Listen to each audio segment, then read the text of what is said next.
My husband handed me divorce papers on our 5th anniversary. Said I was too broken to fix. 3 months later, I'm carrying twins for Seoul's most dangerous man, and my ex-husband just realized the babies he desperately wanted were never his problem to solve. They were always meant to be mine. Welcome to K-Afro Romance Stories. I promised my grandma I'd take her to the beach if I hit 1K subscribers on my first video. Let's take her together by hitting that subscribe button, shall we? Lisa Eek's marriage ended on a Tuesday. Not with screaming or tears or dramatic confessions. Just paperwork sliding across a restaurant table during what was supposed to be their 5th anniversary dinner. Signese, Kwon Jisoo said. His voice was flat, mechanical, like he was discussing a business transaction instead of dissolving their marriage. Lisa stared at the divorce documents, her fork suspended midair over untouched jjajangmyeon. The Korean Chinese noodles were getting cold, but her appetite had vanished the moment she saw the legal letterhead. What is this? Her Nigerian accent thickened when she was upset, vowels stretching longer than usual. Divorce papers. Jisoo adjusted his glasses, wouldn't meet her eyes. I've thought about this carefully. We're incompatible. This marriage was a mistake. 5 years. 5 years of learning Korean until her tongue ached. 5 years of bowing to his parents who called her that African girl. In Korean, they thought she couldn't understand. 5 years of making herself smaller, quieter, more acceptable. A mistake, Lisa repeated. The words tasted like ash. You have to understand my position. Now Jisoo looked at her, and his expression was so detached it physically hurt. My family needs heirs. You've been here 5 years and haven't adapted properly. You don't understand our culture. My mother says. Your mother? Lisa's laugh was sharp enough to cut glass. Your mother has hated me since the day we met. What does she have to do with our marriage? Everything. Jisoo's jaw tightened. She's my family, and you've never tried to fit in. Still eating your Nigerian food. Still speaking English at family gatherings. Still refusing to wear hanbok properly. Lisa's hands trembled. She'd given up her marketing career in Lagos. Moved to Seoul knowing exactly 3 Korean phrases. Spent years isolated and lonely while Jisoo worked 16-hour days building his pharmaceutical company. And now he was divorcing her because she hadn't erased herself completely enough. I want you out of the apartment by the weekend, Jisoo continued, signing his own copy of the papers with practiced efficiency. I'll give you 3 months' rent for a new place. That's generous considering. Considering what? Considering you brought nothing into this marriage. He stood, straightening his suit jacket. I have a meeting. Sign the papers, Lisa. Don't make this harder than it needs to be. He left her sitting there, alone in a restaurant full of couples celebrating, with divorce papers and cold noodles and the shattered remains of 5 years. Lisa didn't cry. Not then. She was too numb, too shocked. She signed the papers. 3 days later, Lisa was hauling boxes into a tiny studio apartment in Itaewon when her phone rang. Unknown number. Hello. Lisa Eek? The voice was male, deep, speaking English with a slight Korean accent. Who's asking? My name is Kong Tae-jin. I run several businesses in Seoul. I have a proposition for you. Lisa wedged her phone between her shoulder and ear, continuing to unpack. Probably a scam. She got those constantly. Her Nigerian passport made her a target for every immigration scheme and fake job offer in the city. Not interested. I'll pay you 20 million won up front. Another 30 million after 6 months. All you have to do is pretend to be my girlfriend. Lisa stopped unpacking. 20 million won was roughly 16,000 US dollars. 30 million was another 24,000. That was more money than she'd seen in years. This is a scam. Meet me tonight, 8 p.m. The Plaza Hotel lobby. Come or don't, but the offer expires at 8:15. He hung up. Lisa stared at her phone. This was insane. Obviously a scam, or worse. But 50 million won would let her stay in Seoul. Maybe start over, maybe build something that was actually hers instead of an extension of Jisoo's life. At 7:45, she was standing outside the Plaza Hotel, wearing her best dress and feeling like an idiot. At 7:58, a black Mercedes pulled up. The back door opened. Get in, the same deep voice said. Lisa should have walked away. should have gone back to her shoebox apartment and her slowly draining bank account. Instead, she got in the car. The man inside made her breath catch. Korean, late 30s, wearing a suit that probably cost more than her monthly rent had been. Sharp features, calculating eyes, an aura of danger that was almost visible. He looked like he could kill someone without blinking and sleep perfectly fine afterward. "Lisa Eek," he said, studying her with unnerving intensity. Nigerian, 32 years old, divorced as of 3 days ago from Kwan Jisu, pharmaceutical executive. "You've been in Seoul 5 years, speak intermediate Korean, have a marketing degree you haven't used since moving here. Currently unemployed, living in a 400,000 won studio in Itaewon. Am I missing anything?" Lisa's mouth went dry. "How do you know all that? I make it my business to know things." He extended his hand. "Kong Tae-jin." She didn't shake it. "Why do you need a fake girlfriend?" "Business reasons. There's a woman my family wants me to marry. Choi Yuna, daughter of a rival organization. The marriage would be strategic, merge our territories, and a decade-long conflict. I'd rather eat glass. Organization." Lisa's instinct screamed danger. Tae-jin smiled slightly. "I run import-export businesses. Some legal, some less so. Nothing that will get you arrested, but enough that you should know what you're getting into. I need someone who can play the role of devoted girlfriend convincingly enough that my family backs off the marriage arrangement. Someone who has nothing to lose and everything to gain. Someone who won't develop actual feelings because this is purely transactional. Why me?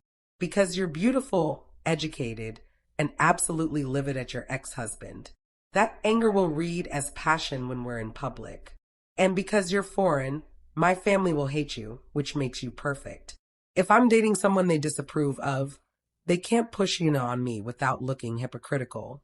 Lisa should say no. This man was clearly dangerous, possibly criminal, definitely trouble.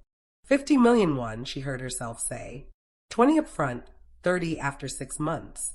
But I want it in writing and I want a job too. Something legitimate. I'm not just going to be arm candy. Taejin's smile widened. "You've got spine. Good. I need someone who can handle the pressure." He pulled out a contract, already prepared, and a pen. "Marketing director for Kong Trading Company, my legitimate import business. Salary separate from the girlfriend arrangement. Sign here." Lisa read the contract. It was surprisingly fair. Clearly outlined boundaries, payment schedule, termination clauses. No weird clauses about physical intimacy or anything creepy. Just business. She signed. "Welcome aboard, girlfriend." Taejin's eyes glittered with something that might have been amusement. "We start tomorrow. I'm taking you to a charity auction. Jisoo will be there. Time to show him what he threw away." The transformation happened fast. Taejin sent a styling team to Lisa's apartment the next morning. Hair, makeup, wardrobe, everything. By noon, she looked like someone from a magazine. The dress was deep emerald green, fitted perfectly, showing curves she'd forgotten she had after years of Jisoo criticizing her body. "You look dangerous," the makeup artist said approvingly. "He won't know what hit him." The charity auction was at the Shilla Hotel. Red carpet, photographers, Seoul's elite pretending to care about orphan children while showing off their wealth. Lisa's stomach churned as Taejin's car pulled up. "Relax," Taejin murmured, his hand settling on her lower back as they exited the vehicle. "You belong here. Act like it." Cameras flashed. Reporters shouted questions in Korean. Taejin ignored them all, keeping Lisa close as they walked the red carpet. His touch was warm, proprietary, and entirely for show. But it still sent electricity down her spine. Inside, the ballroom glittered. Crystal chandeliers, champagne fountains. People informal were worth more than Lisa's annual salary used to be. And there, near the auction display, stood Jisoo. He looked the same. Neat hair, expensive but conservative suit, that perpetually judgmental expression. His mother stood beside him, dripping in jewelry and disapproval.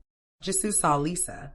His eyes widened, then narrowed as he took in her dress, her confidence, and most importantly, Taejin's hand on her waist. "Lisa," Jisoo said, his voice tight. "What are you doing here?" Attending a charity event with my boyfriend. Lisa's smile was sweet poison. Tae-jin, this is my ex-husband, Kwon Jisoo. Jisoo, this is Kong Tae-jin. Recognition flashed across Jisoo's face, followed by something that looked like fear. Kong Tae-jin? The Kong Tae-jin. My reputation precedes me. Tae-jin's smile didn't reach his eyes. I've heard about your pharmaceutical company, Kwon. Doing well, from what I understand. Though I hear quality control has been an issue lately. It wasn't a question. It was a threat, delivered with such casual menace that Jisoo actually stepped back. We should talk sometime, Tae-jin continued smoothly. I'm always interested in pharmaceutical imports. We could be mutually beneficial. Or he could destroy you, was the unspoken message. Jisoo's mother clutched her son's arm, whispering rapidly in Korean. Lisa caught enough to understand she was telling him to get away, that Kong Tae-jin was dangerous, that he shouldn't engage. Enjoy your evening, Tae-jin said pleasantly, steering Lisa away before Jisoo could respond. You scared him, Lisa murmured once they were out of earshot. Good. He should be scared. Men like him think they can treat people as disposable. He needs to learn there are consequences. They spent the rest of the evening circulating, Tae-jin introducing Lisa to business people and society figures who treated her with far more respect than just his family ever had. Because she was with Tae-jin, and Tae-jin commanded respect through sheer force of presence.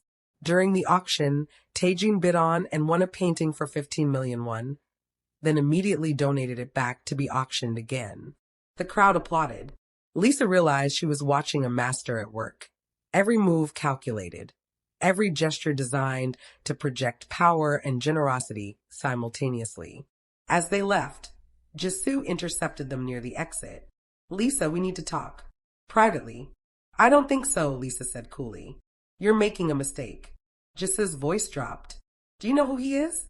What he does? You're in over your head. Funny, Lisa said. You told me I was broken, unfixable, incompatible with your perfect Korean life. But somehow I seem to be doing just fine without you. This is revenge, isn't it? You're trying to make me jealous. Tae-jin laughed, the sound genuinely amused. She's not trying anything, Kwon. She simply moved on. Perhaps you should do the same.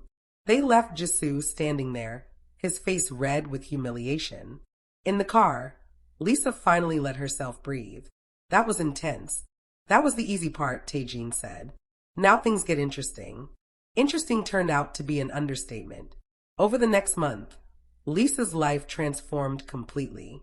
She started her marketing director position at Kong Trading Company and discovered she was actually good at her job when someone wasn't constantly undermining her. The team respected her, listened to her ideas, and implemented her strategies. Tae-jin took her to events 2 or 3 times a week, always touching her, hand on her back, arm around her waist, fingers threading through hers, always attentive, always making her feel like the most important person in the room. It was fake, she reminded herself constantly. Just an act, but it felt real. The way he listened when she talked about growing up in Nigeria, the way he asked about her family, seemed genuinely interested in her stories about Lagos and her mother's restaurant and her father's legal practice. The way he defended her when someone at an event made a snide comment about her accent. Your accent is beautiful, he'd said firmly to the offender, a society woman dripping in diamonds and judgment. Perhaps you should spend less time criticizing how others speak and more time learning what they have to say. Lisa has a master's degree in marketing. What's your qualification besides marrying rich? The woman had fled. Lisa had fallen a little bit in love right then, even knowing she shouldn't. 2 months into their arrangement, everything changed. They attended a business dinner, Tae-jin's legitimate import associates, their spouses, the kind of event where deals got made between courses.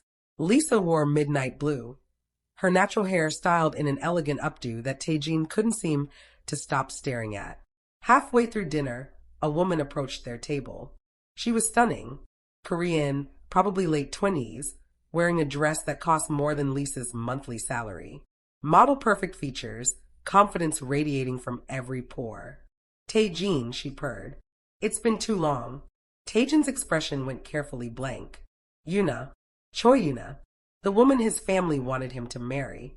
I heard rumors you were seeing someone, Yuna continued, her eyes sliding to Lisa with obvious dismissal.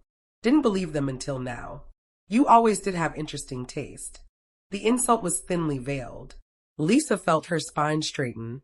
Years of dealing with Jisu's mother giving her plenty of practice in handling passive aggression. Yuna, this is Lisa Eek, my girlfriend and the marketing director of Kong Trading. Lisa, this is Choi Yuna, daughter of an old family friend. Friend, Yuna repeated, laughing. Is that what we're calling it now? Our families have been discussing marriage arrangements since we were teenagers. Tae-jin. This, she gestured at Lisa, doesn't change anything. Actually, it changes everything, Tae-jin said coldly.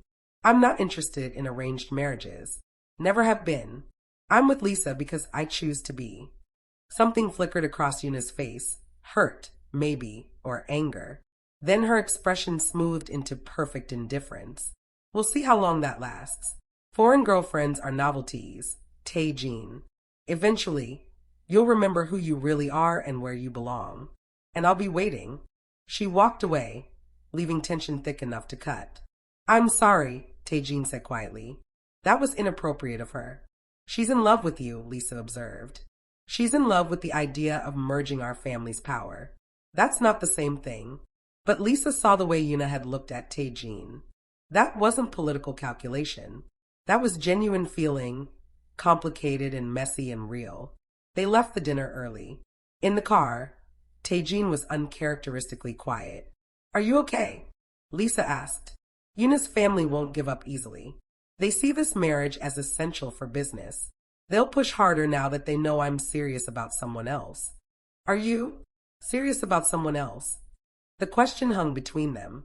Tae-jin turned to look at her, his expression unreadable in the dim interior of the car.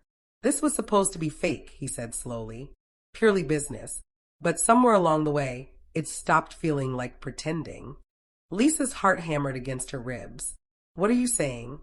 I'm saying I look forward to these events because I get to spend time with you. I'm saying I find myself thinking about you when I should be focused on business.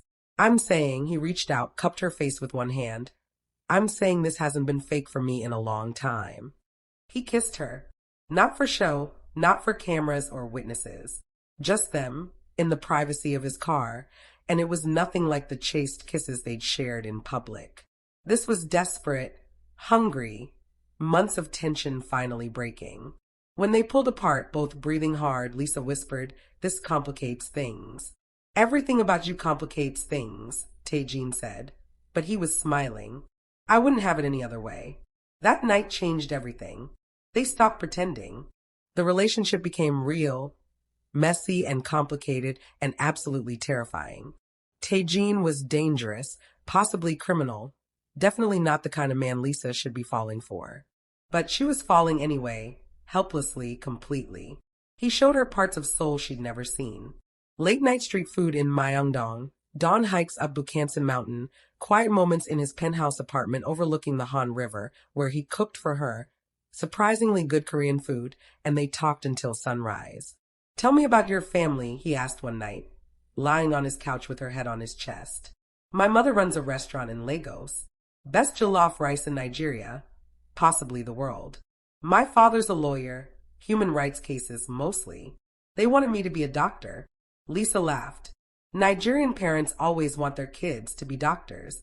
I disappointed them by choosing marketing instead." "Do they know about Jisoo? The divorce?" "I told them we grew apart. I didn't want them to worry. They never liked him anyway. Said he was too cold, too rigid." They were right. Tae-jin's fingers traced patterns on her shoulder. "My parents died when I was 20. Car accident. I inherited the family business, which turned out to be less legitimate than I'd thought. By the time I understood what I was running, I was in too deep to get out." "Do you want to get out?" "Sometimes. But this life is all I know. And there are people depending on me, employees, families, communities. It's not as simple as walking away." Lisa lifted her head to look at him. "Nothing about you is simple. Does that scare you?" "Terrifies me. But I'm still here." He pulled her up to kiss her properly, and the conversation ended there. 3 months into their real relationship, Lisa started feeling off. Exhausted constantly, nauseous in the mornings, emotional at random moments. She chalked it up to stress between her job, the relationship, and the constant pressure of Tajin's complicated life. It made sense. Then her period was 2 weeks late. No, no, that wasn't possible. They've been careful. Mostly. There was that one night after a particularly intense business dinner where careful had gone out the window, but one time couldn't. Lisa bought 4 pregnancy tests. All 4 came back positive. She sat on her bathroom floor, staring at those little pink lines, and her brain refused to process the information. Pregnant. She was pregnant with Kong Taejin's baby. The most dangerous man in Seoul's underworld was about to become a father. This was disaster. This was impossible. This was... Her phone rang. Taejin.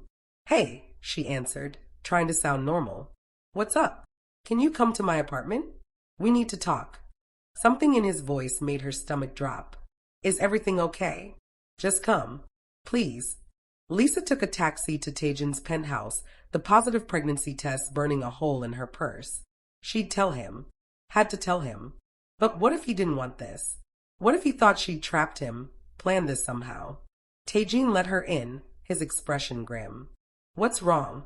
Lisa asked immediately. Sit down. She sat. He paced, running his hands through his hair, a nervous gesture she'd never seen from him before. Yuna's family made their move, he finally said. They've been investigating you. Found out about our arrangement, the contract, the payment, everything. They're threatening to release it publicly, paint you as a gold digger who trapped me, destroy your reputation and mine. Unless what?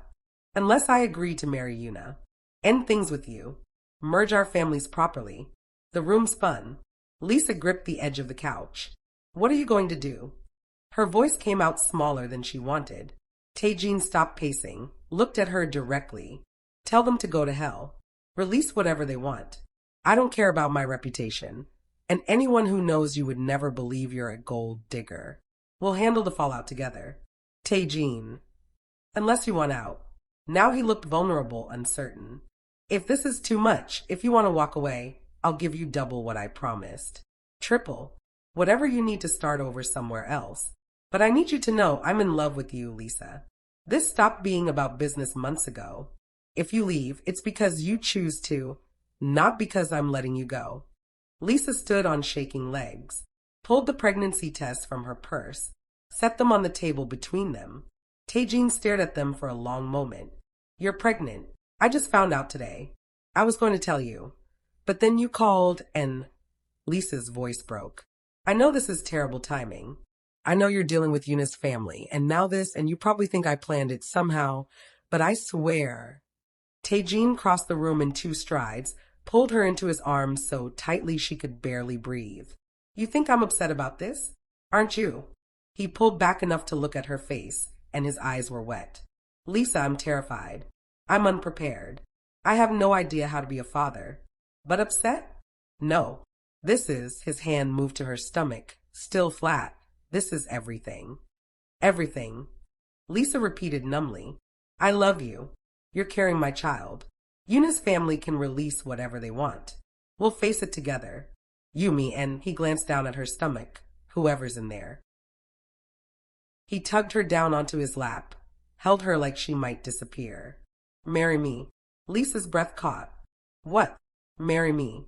Not because of the babies, not because of Yuna's family, not because of any of the complicated external things. Marry me because I can't imagine my life without you in it. Because you make me want to be better than what I am. Because I love you. Taejin. You don't have to answer now. Think about it. Take your time. But know that I mean it. Contract or no contract, fake relationship or real. I want everything with you. Lisa kissed him instead of answering, poured everything she couldn't say into the contact. When they broke apart, she whispered, yes. Yes. Yes, I'll marry you. Yes, I love you. Yes to all of it, even though we're both probably crazy. Taejin laughed, the sound, pure relief, and kissed her again. Outside, Seoul glittered with light and possibility. Somewhere, Yuna's family was plotting. Somewhere, Jasu was living his life, unaware that Lisa had moved so far beyond him he was barely a memory. And here, in Taejin's apartment, with his hands on her stomach and his forehead pressed to hers, Lisa felt completely, perfectly at peace. "We should probably tell people," she murmured. "About the babies. About the engagement. Tomorrow," Taejin said. "Tonight, let's just be us." So they were. The news broke 3 days later, but not the way Yuna's family had planned. Taejin held a press conference. Major news outlets, business reporters, society journalists, everyone who mattered in Seoul's elite circles. Lisa stood beside him, wearing an elegant white dress that subtly showed her growing bump, her hand firmly clasped in his. "I've called you here today to address recent rumors," Taejin began, his voice carrying the authority of someone who owned every room he entered. "Yes, Lisa Eek, and I initially entered a contractual arrangement. I paid her to pose as my girlfriend to avoid an unwanted arranged marriage. That contract ended 2 months ago when we both realized our feelings had become genuine. We are now engaged and expecting twins. Any questions?" The room erupted. Reporters shouted over each other. Camera flashes exploded like lightning. Lisa's hand trembled in Taejin's grip, but he squeezed reassuringly. "Mr. Kong, isn't this relationship a conflict of interest given the Choi family's business connections? My personal life is separate from business dealings. Next question. Miss Eek, how do you respond to accusations that you're a gold digger?" Lisa stepped forward, her voice steady despite her racing heart. "I have a master's degree in marketing and a successful career. I fell in love with a complicated man who happened to be wealthy. If that makes me a gold digger, then I suppose every woman who marries someone financially stable fits that description." Next question. A reporter near the back raised her hand. "What about Choi Yuna? She's been open about expecting a marriage arrangement with you, Mr. Kong. Arrangements made by families without consent aren't valid. I've never agreed to marry Yuna. I'm marrying Lisa because I love her. That's all there is to it." The press conference lasted another 20 minutes. By the time they left, Lisa felt wrung out, exhausted, but also strangely liberated. The truth was out. No more secrets, no more pretending. In the car, Taejin pulled her close. "You were magnificent. I was terrified. Couldn't tell. You faced them down like a warrior." Lisa laughed weakly. "A very pregnant warrior who desperately needs a nap. Then a nap you shall have." He kissed her temple. "I'm proud of you." But the fallout was immediate and brutal. Yuna's family released a statement condemning the relationship, calling it disgraceful and an insult to traditional values. Several of Taejin's more conservative business partners distanced themselves. Social media exploded with commentary, some supportive, much of it viciously racist.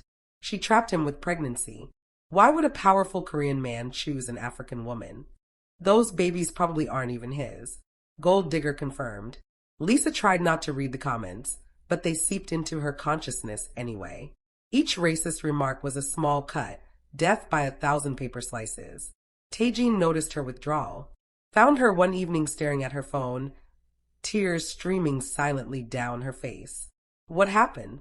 He took the phone gently, read the screen, and his expression went cold with rage. "These people are beneath you. They're saying I don't belong here, that I trapped you, that our babies aren't yours. Our babies are ours. These racist keyboard warriors don't matter. But they do." Lisa's voice broke. "Because they represent what I'll face every day. What our children will face. They'll be half Korean, half Nigerian, and some people will never accept them. Never accept us." Taejin knelt in front of her, took her hands. "Then we'll raise them to be so confident, so strong, that other people's narrow-mindedness bounces off them like rain. We'll teach them that their mixed heritage is a gift, not a burden. And anyone who has a problem with it can answer to me. You can't fight the whole world. Watch me." His smile was dangerous. "I've built an empire by refusing to accept limitations. I'm not about to let racists dictate who I love or how I raise my family." Lisa wanted to believe him. She wanted to have his confidence. But years of microaggressions and outright discrimination had worn her down. The next blow came from an unexpected source. Jisoo called. Lisa hadn't heard from him in months, had blocked his number after the charity auction. He must have gotten a new phone. Lisa, we need to talk. No, we really don't. Please, just coffee. 30 minutes. I promise I'm not trying to cause trouble. Against her better judgment, Lisa agreed. They met at a quiet cafe in Gangnam, neutral territory. Jisoo looked terrible. Thinner, older, exhausted. His usually pristine appearance was disheveled, his suit wrinkled. You look pregnant, he said, which was possibly the worst opening line in history. Observant. Was that what you wanted to discuss? I wanted to apologize. Jisoo stared at his untouched coffee. For everything. The divorce, the way I treated you, my family's behavior. You deserve better. Lisa waited. There had to be more. I've been thinking a lot since we split, Jisoo continued. About why my marriage failed. About what I wanted versus what I actually needed. I was so focused on pleasing my family, on meeting these traditional expectations, that I destroyed the one good thing in my life. Jisoo, I'm not trying to win you back. I know that ship has sailed, crashed, and sunk to the bottom of the ocean. I just wanted you to know that I see now how badly I failed you. And I'm sorry. It was the apology Lisa had needed 5 months ago. Now, it felt hollow, too little too late. Thank you for saying that, she said carefully. But I've moved on. I'm happy now, in a way I never was with you. And I need you to respect that. I do. I will. Jisoo hesitated. But I have to warn you about something. Kong Taejin's world is dangerous. The Choi family doesn't play fair. They're planning something, I don't know what, but I heard rumors through business channels. Be careful. Why do you care? Because you didn't deserve how I treated you, and you definitely don't deserve to get caught in Mafia crossfire. Just watch your back. He left cash for both coffees and walked out. Lisa sat there processing. Was Jisoo genuinely concerned? Or was this some manipulation? And what were the Choi family planning? She called Tae-jin immediately. Jisoo says the Choi family is plotting something. He heard rumors. Tae-jin's voice went flat. Dangerous. I'll handle it. Where are you? Cafe Moon in Gangnam. Stay there. I'm sending security. Don't leave until they arrive. Tae-jin, you're scaring me. Good. You should be scared. The Choi family plays for keeps. I won't let them hurt you or our babies. 2 massive bodyguards arrived within 15 minutes, escorted Lisa to Tae-jin's car, took her to his penthouse. Tae-jin was already there, on the phone barking orders in rapid Korean, his expression carved from stone. When he hung up, he pulled Lisa into his arms, held her like she might evaporate. I'm increasing security around you. Full-time detail. I know you'll hate it, but it's not negotiable. What's happening? The Choi family operates several illegal businesses. Gambling, loan sharking, some smuggling operations. They've been pressuring my legitimate enterprises, trying to force a merger through intimidation. Yuna's father called me today, made it clear that if I don't end things with you and marry his daughter, there will be consequences. What kind of consequences? The kind I'm not willing to risk with you and our babies in the picture. Tae-jin's jaw clenched. I'm ending this. Tonight. One way or another. What does that mean? It means I'm going to have a conversation with Choi Yun-ho that leaves no room for misinterpretation. Stay here with security. I'll be back in a few hours. Tae-jin, don't do anything stupid. He kissed her hard and desperate. I'm doing what's necessary to protect my family. That's you now. You and these babies. Nothing else matters. Then he was gone, and Lisa was left alone with bodyguards and terrifying thoughts about what conversation actually meant in the context of Seoul's criminal underworld. The hours crawled by. Lisa tried to distract herself with work emails, with reading baby books, with anything that would stop her mind from spiraling. The bodyguards were professional, silent, probably trained killers who would die before letting anyone harm her. That thought wasn't as comforting as it should have been. Midnight came and went. No word from Tae-jin. 1 a.m. Still nothing. At 2:15, the penthouse door opened. Tae-jin walked in, his suit jacket missing, his shirt torn at the shoulder, blood on his knuckles. Lisa jumped up. Oh my God, what happened? It's handled. His voice was rough, exhausted. The Choi family won't bother us again. You're hurt. Not my blood. Mostly. He let her examine his hands, split knuckles, already swelling. Lisa, I need you to understand something about the man you're marrying. I'm not a good person. I've done things that would horrify you. Tonight, I did more of those things to ensure your safety. If you want to leave, if this is too much. Lisa grabbed his face, made him look at her. Did you kill anyone? No, but I made it extremely clear what would happen if anyone touched you or our children. Choi Yun-ho got the message. So did everyone else. Then I don't need details. She pulled him toward the bathroom. Come on, let me clean those hands. You're not horrified? I'm terrified. I'm way out of my depth. But I love you, and I'm choosing to trust that you'll always protect us, even when the methods are questionable. Taejin laughed, the sound ragged. You're either the bravest or most foolish woman I've ever met. Probably both. Lisa ran warm water over his battered knuckles, cleaned away blood and dirt. What happens now? Now we get married, raise our babies, live our lives without looking over our shoulders constantly. That's simple. That's simple. Well, as simple as anything in my life gets. Lisa bandaged his hands carefully, her medical knowledge limited to basic first aid. We should see a doctor.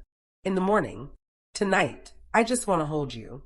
They went to bed, Taejin wrapped around her protectively, his hand on her growing belly. Lisa felt the baby's kick for the first time, flutter movements like butterflies trapped under her skin. Taejin, she whispered. They're moving. He pressed his palm flat against her stomach, waiting. There, another flutter, stronger this time. That's them, Taejin breathed. That's our babies. Lisa felt tears slide down her temples. We're really doing this. Becoming parents. Getting married. Building a life. Terrifying, isn't it? Absolutely. Good. I'd be worried if you weren't scared. He kissed her shoulder. But we'll figure it out together. They got married 2 weeks later. Not a huge society wedding with hundreds of guests and photographers. Something private, intimate, just Taejin's closest associates. Lisa's parents who flew in from Lagos and a handful of friends. Lisa wore cream, not white. White felt too presumptuous given her visible pregnancy bump. The dress was elegant, flowing, made her feel beautiful despite her swollen ankles and constant need to pee. Her mother cried through the entire ceremony. My baby girl, she sobbed afterward, clutching Lisa. Married to a Korean man. Pregnant with twins. Living in Seoul. I never imagined this for you. Neither did I, Lisa admitted. But I'm happy, Mama. Really happy. Her father was more reserved, pulled Taejin aside for a serious conversation that Lisa couldn't hear, but involved a lot of meaningful looks and hand gestures.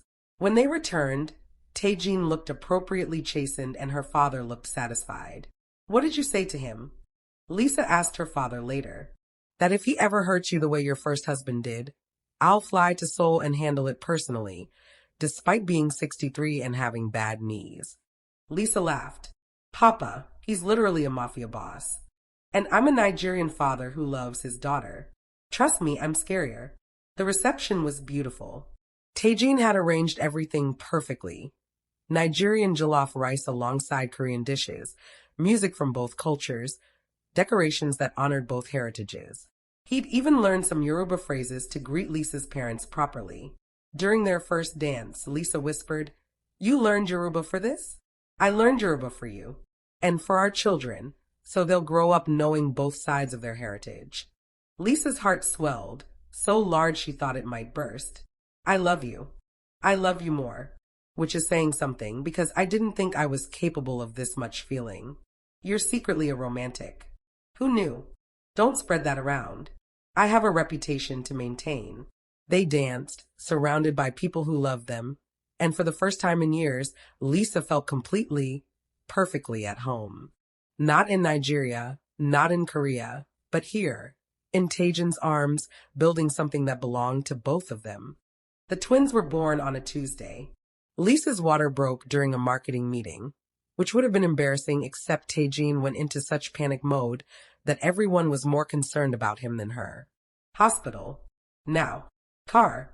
Where's the car? Someone get the car. He practically carried her to the elevator while barking orders into his phone. Taejin, I'm fine. Contractions aren't that close yet. You're having my babies. Nothing about this is fine. You need doctors. And drugs. Do you want drugs? You should have all the drugs. Lisa would have laughed if another contraction hadn't stolen her breath. The labor lasted 14 hours. 14 brutal, exhausting hours where Lisa cursed Tajin's existence multiple times, and he took it without complaint, held her hand, let her squeeze until his bones creaked. I hate you, she gasped between contractions. I know. You did this to me. I know. If you ever touch me again, I'm cutting it off. Completely fair. The first baby arrived at 3:17 a.m. A girl, tiny and perfect, with a shock of dark hair and lungs that could wake the dead. She's beautiful, Tajin whispered, tears streaming down his face. Lisa, she's perfect. The second baby came 20 minutes later. Another girl, slightly smaller, quieter, with her father's serious expression, even at birth. Twins girls, the doctor announced. Congratulations. Lisa held both babies, one in each arm, and felt her entire world realign. These tiny humans were hers and Tajin's. Perfect, precious, worth every second of pain. What should we name them? Tajin asked, stroking one tiny head with a trembling finger. I was thinking about that, Lisa said softly. Maybe something from both cultures? Korean names that work in Nigeria, or Nigerian names that Koreans can pronounce. They settled on Amara Jaiwu and Zara Mincio, Korean and Nigerian names combined, honoring both heritages, beautiful in both languages. Lisa's parents arrived the next morning, her mother immediately weeping over her granddaughters, her father looking suspiciously misty-eyed despite his claims that he just had allergies. Tajin's associates sent elaborate flower arrangements and gifts. Even some of his more questionable business partners showed up to pay respects, though security kept them from actually entering Lisa's hospital room. On the third day, an unexpected visitor appeared. Choi Yuna. Security tried to stop her, but Lisa saw her in the hallway, looking lost and small despite her designer clothes and perfect makeup. Let her in, Lisa told the bodyguards. Tajin started to protest, but Lisa silenced him with a look. 5 minutes. I can handle 5 minutes. Yuna entered cautiously, like she was walking into enemy territory. I won't stay long. I just wanted to say, she paused, seemed to gather courage. Congratulations. On your daughters. And your marriage. Thank you, Lisa said carefully. I also wanted to apologize. For my family's behavior. For everything. I was raised believing Tajin and I would marry, that it was destiny or duty or whatever excuse we used to justify arranged marriages. But watching him with you, Yuna's voice cracked slightly. I realized what actual love looks like. And it's not what my parents have. It's what you two have. Lisa felt unexpected sympathy. Yuna, I'm not looking for friendship or forgiveness. I just needed you to know that I understand now. And I'm sorry for the pain my family caused. I've cut ties with them, actually. Started my own business, my own life. Maybe I'll find what you have someday. I hope you do, Lisa said genuinely. Everyone deserves that. Yuna nodded, glanced at the twins sleeping in their bassinets. They're beautiful. They're lucky to have you as parents. Then she left, and Lisa never saw her again. But somehow, that brief encounter gave her closure she hadn't known she needed. The first year of motherhood was chaos. Beautiful, exhausting, terrifying chaos. Twins meant double feeding, double diaper changes, double crying at 3 a.m. Lisa and Tajin stumbled through it together, learning as they went. Tajin turned out to be a surprisingly hands-on father. He took night shifts without complaint, changed diapers like a pro, sang Korean lullabies in his surprisingly decent voice. Watching him cradle their daughters with such tenderness made Lisa fall in love with him all over again daily. Work became a balancing act. Lisa went back part-time after 3 months, brought the twins to the office sometimes, because Tajin had converted an entire floor into a childcare facility for employees. Seems like overkill for one company, Lisa had said when she first saw it. Happy employees with good childcare are loyal employees. Plus, I get to see my daughters more. Win-win. Korean society gradually accepted them. Some people remained racist and judgmental, but many more were curious, kind, welcoming. Lisa found a community of other international mothers in Seoul, built friendships that sustained her through the hardest days. Her relationship with Taejin deepened. They fought sometimes about parenting styles, about work-life balance, about whether Amara should be allowed to eat dirt. She was extremely enthusiastic about dirt. Taejin was adamantly opposed. But they always worked through it. I never thought I'd have this, Taejin admitted one night, watching Lisa nurse Zara while Amara slept against his chest. A family, real love, something worth protecting beyond business and reputation. Having second thoughts? Not even for a second. Just grateful. Every single day. 2 years after the twins were born, Lisa's phone rang. Unknown number. But she answered anyway, might be a client. Lisa Eek? The voice was vaguely familiar. It took her a moment. Just so. Hi. I know I'm probably the last person you want to hear from. You're not wrong. What do you want? I'm getting remarried. To someone I actually love this time. Someone my family hates. We're having a small ceremony next month, and I wanted to invite you. I know that sounds crazy, but you were a significant part of my life, and I want to make amends properly. Lisa was so surprised she almost dropped the phone. You want me at your wedding? I want to show you that I learned from my mistakes, that I'm trying to be better. You don't have to come, but the invitation is genuine. Lisa told Taejin that evening. He looked skeptical. You want to go to your ex-husband's wedding? I'm curious about who he's marrying, about whether he's actually changed. Does that make me terrible? Makes you human. Taejin pulled her onto his lap, wrapped his arms around her waist. We'll go together. Show him exactly what he missed out on. The wedding was small, intimate, at a quiet venue in Insadong. Jisoo's bride was Korean American, a doctor, smart and confident, and clearly not interested in impressing Jisoo's family. They looked at each other the way Lisa and Taejin did, like they were the only people in the room. After the ceremony, Jisoo approached them. Thank you for coming. Congratulations, Lisa said genuinely. She seems wonderful. She is. She doesn't take my nonsense, which is exactly what I need. Jisoo looked at Taejin, extended his hand. Take care of her. She deserves the best. I know. Taejin shook his hand briefly. She has it. Walking out, Lisa felt a chapter finally, truly close. Jisoo was her past, a painful but necessary one that had led her exactly where she needed to be. 5 years after meeting Taejin, Lisa stood in their new home, a beautiful house in Itaewon, big enough for their growing family. She was pregnant again, unexpectedly, with a boy this time. Taejin was delighted. The twins were excited about getting a baby brother. Her marketing firm had grown. She transitioned from working for Taejin to starting her own agency, specializing in helping international businesses navigate Korean markets. It was successful, fulfilling, entirely hers. Taejin had gradually legitimized his business operations. Not completely. Some things were too entrenched, but enough that he could sleep at night, that their children wouldn't inherit a criminal empire. Life wasn't perfect. They still fought. Money was sometimes tight when Lisa's business had slow months. Racism hadn't disappeared.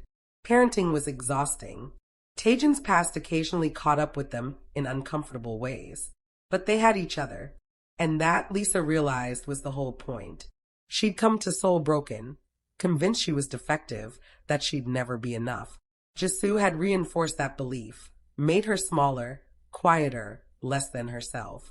Taejin had done the opposite. He'd seen her at her lowest and said, "You're magnificent." He'd given her space to grow, tools to succeed, love without conditions or expectations. He hadn't saved her. She'd saved herself. But he'd been there, supporting her, believing in her, loving her through every step. "What are you thinking about?" Taejin asked, coming up behind her, wrapping his arms around her growing belly. "How far we've come. How unexpected this all was." "Good unexpected?" "The best unexpected." Lisa leaned back against him. "I spent 5 years in a marriage that made me smaller. Then I found you and you made me bigger. Better. More myself than I've ever been." "You did that," Taejin corrected. "I just got to watch. And fall in love with you in the process." The twins ran through the living room, chasing each other and shrieking with laughter. Amar was covered in what looked like paint. Zara was somehow wearing a pot on her head. Chaos incarnate. Our life is insane, Lisa observed. Wouldn't have it any other way. Outside, Soul continued its endless rhythm. Somewhere, people were falling in love. Somewhere, hearts were breaking. Somewhere, someone was exactly where Lisa had been 5 years ago. Lost. Hurt. Convinced they were broken beyond repair. She hoped they found their Tajin. Or better yet, found themselves. Because that was the real story. Not about a man saving a woman, but about a woman who saved herself and found a partner to build something beautiful with. Lisa Eek had come to Korea expecting nothing. She'd found everything. And that, she thought, smiling as Taejin kissed her temple and their daughters tackled his legs demanding attention, was the most perfect revenge of all. Living well, living fully, living happily, not because someone gave her permission, but because she claimed it for herself. If this story touched your heart, if Lisa and Taejin's journey made you believe in second chances and the power of choosing yourself, then this channel is your new home. K-Afro Romance Stories brings you tales of love that crosses borders, breaks barriers, and proves that the right person sees you not as broken, but as magnificent. These aren't just stories. They're reminders that your worth isn't determined by who left you, but by who you choose to become. Hit that subscribe button right now, because every story we share is designed to make you feel, to make you hope, to make you believe that your happy ending is out there waiting. Drop a comment telling us, have you ever had to choose yourself first before finding real love? We read every single one. Like this video if you're Team Lisa, and share it with someone who needs to hear that they're not broken, just waiting for their moment.